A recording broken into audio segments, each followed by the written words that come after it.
அனைவருக்கும் செல்வத்தை உருவாக்குவதற்கும் மகிழ்ச்சியுடன் வாழ்வதற்கும் சமமான வாய்ப்பை கொண்ட உலகத்தை நாங்கள் கற்பனை செய்கிறோம் என்று சங்கர் சந்தா நிறுவனம் மற்றும் அதனுடைய சிஇஓ தெரிவித்துள்ளார். யார் இந்த சங்கர் சந்தா? இவரை பற்றி பலரும் தற்போது அறிந்து வருகின்றனர். 23 வயதில் இவர் ரூபாய் 100 கோடி சொத்து சேர்த்து சாதனை படைத்துள்ளார். அத்துடன் இவர் பெயரும் பங்குச்சந்தையின் மூத்த முதலீட்டாளர்கள் பட்டியலில் சேர்க்கப்பட்டுள்ளது. இதையெல்லாம் கேட்க வியப்பாக இருக்கிறதல்லவா? அவரை பற்றியும் நாம் இன்று சில தகவல்களை தெரிந்து கொள்வோம். அந்த காலத்தை போல் இந்த காலம் இல்லை. ஏனென்றால் இன்றைய காலத்தில் தொழில்நுட்ப உதவியுடன் இன்டர்நெட் மற்றும் தகவல் தொடர்பு மூலம் பல சாதனைகளை யார் வேண்டுமானாலும் எங்கிருந்து வேண்டுமானாலும் நிகழ்த்த முடியும். பணம் சம்பாதிக்கவும் முடியும். ஸ்டார்ட் அப் நிறுவனம் எது நல்ல நிலையில் உள்ளதோ, வாடிக்கையாளர்களின் கவனத்தை ஈர்க்கிறதோ அதன் மீது பல முதலீட்டாளர்கள் காத்திருக்கின்றனர். இந்த நிலையில் 23 வயது இளைஞர், அதுவும் படிப்பை பாதியில் விட்டுவிட்ட இளைஞர் ஒருவர் கல்லூரி படிப்பை பாதியில் விட்டுவிட்டு ரூபாய் 100 கோடி பணம் சம்பாதித்துள்ளது அனைவரையும் ஆச்சரியத்தில் ஆழ்த்தியுள்ளது. 14 வயதில் இன்வெஸ்டிங் தந்தை என்று அழைக்கப்படும் அமெரிக்க பொருளாதார நிபுணர் பெஞ்சமின் கிரஹாமின் கட்டுரை படித்த அவர் பங்குச்சந்தையில் ஆர்வத்தை வளர்த்து கொண்டார்.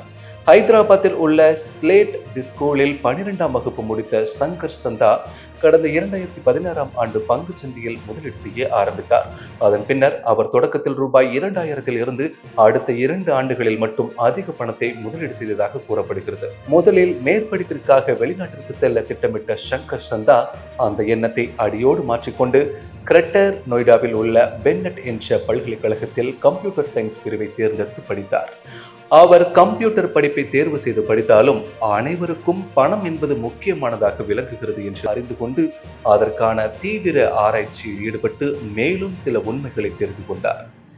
இப்பல்கலைக்கழகத்தில் தான் சங்கர் சந்தா தனது வழிகாட்டியான அஜய் பத்ராவை சந்தித்தார். அஜய் பத்ரா சங்கர் சந்தாவின் ஆராய்ச்சிக்கு உதவி செய்தது மட்டுமின்றி சாட் என்ற நிறுவனத்தை தொடங்க உதவி செய்துள்ளார். இந்த நிலையில் கடந்த 2017ஆம் ஆண்டு சங்கர் சந்தா தனது நிறுவனத்தை தொடங்க வேண்டி ரூபாய் 8 லட்சம் மதிப்புள்ள பங்குகளை விற்று பணமாக எடுத்தார். மீதம் இருக்கும் பணத்தை பங்குச் சந்தையில் முதலீடு செய்தார்.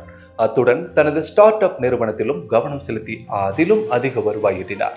இதையடுத்து சாவர்ட் என்ற பெயரில் பங்குகள், மியூச்சுவல் ஃபண்ட் மற்றும் பத்திரங்களில் முதலீடு செய்ய மக்களுக்கு உதவி செய்வதற்காக பின்டெக் ஸ்டார்ட் அப் உருவாக்கினார். இதன் முழு பெயர் Sabodha infinity investment adviser private limited ஆகும். ஹைதராபாத் நகரில் உள்ள ககன் மஹாலில் 2000 சதுர பரப்பளவில் பங்குச்சந்தை முதலீடு தொடர்பாக சேவை செய்து வரும் இந்த அலுவலகம் அமைந்துள்ளது. இதில் தற்போது 35 பேர் பணியாற்றி வருகின்றனர். தனது 17 வயது முதல் பங்குச்சந்தையில் முதலீடு செய்து வரும் அவர் ஸ்டார்ட் அப் நிறுவனம், அதன் வருவாய், நிறுவனத்தின் மொத்த மதிப்பீடு இதெல்லாம் சேர்த்து இந்த நிறுவனத்தினுடைய தற்போதைய நிகர மதிப்பு ரூபாய் 100 கோடியாக அதிகரித்துள்ளது. சாவர்ட் செயலியை கூகுள் பிளே ஸ்டோரில் தரவிறக்கம் செய்து ரூபாய் 500 ஆண்டு சந்தா செலுத்தி இதன் மூலம் பங்குச் சந்தையில் முதலீடு செய்ய முடியும் என்பதால் பலரும் இதை பயன்படுத்தி பங்குச் சந்தையில் முதலீடு செய்து பயனடைந்து வருகின்றனர்.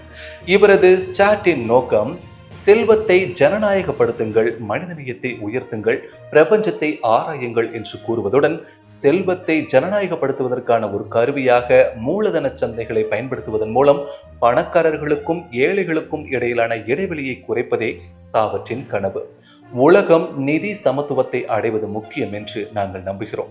எங்கள் வாடிக்கையாளர்களில் 80%க்கும் அதிகமானோர் முதல் முறையாக பங்குச்சந்தையில் முதலீடு செய்து எங்களுடன் சேர்ந்து அதை செய்ய தேர்ந்தெடுத்து இந்த இலக்கை அடைவதற்காக எங்கள் அர்ப்பணிப்புக்கு ஒரு சான்றாகும் என்று தெரிவித்துள்ளார்.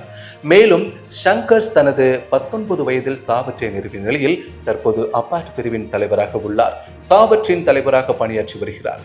இந்தியாவின் முதல் தனியார் விண்வெளி விண்கலத்தை உருவாக்கும் விண்வெளி பொறியாளர் நிறுவனமான ஸ்டோர் டோர் ஏரோஸ்பேஸின் இணை நிறுவனராகவும் உள்ளது குறிப்பிடத்தக்கது.